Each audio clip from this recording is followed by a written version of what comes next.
एहसान करी हमाई हो, यूपी के जनता पे ध्यान दी हमाई हो। हमरा ऊपर एहसान करी हमाई हो, यूपी के जनता पे ध्यान दी हमाई हो। प्रसादी में बटवाइब माई पूरी खीर और चाना हो। यूपी में बाटे 75 गो जिला, जिला सुल्तानपुर तो दीवाना हो।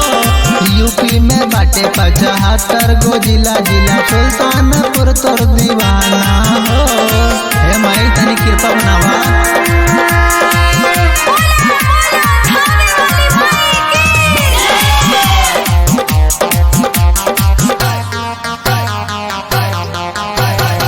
मैया के हम तो चुनरी चढ़ाइब, दुर्गा पूजा धूमधाम से मनाइब, धाम से मनाइब, धाम से मनाइब। मैया के हम तो चुनरी चढ़ाइब, दुर्गा पूजा धूमधाम से मनाइब। नवरात्र में 9 दिन तक ले सबके खियाइब खाना हो।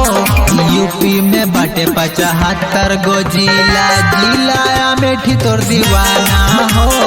यूपी में बाटे 75 गो जिला, जिला या मेठी तोर दीवाना हो। तनी दया करिए मैया।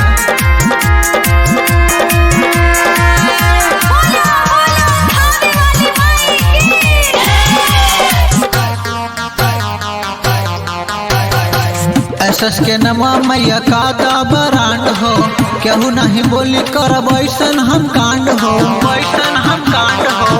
हे देवी मैया तनी ध्यान दे। रोशन के नवा मैया का बरांड हो, केहू नहीं बोली करब ऐसन हम कांड हो। नेता विधायक प्रशासन हम पीछे घुमाई बताना हो। यूपी में बाटे 75 गो जिला, जिला प्रतापगढ़ तोर दीवाना हो।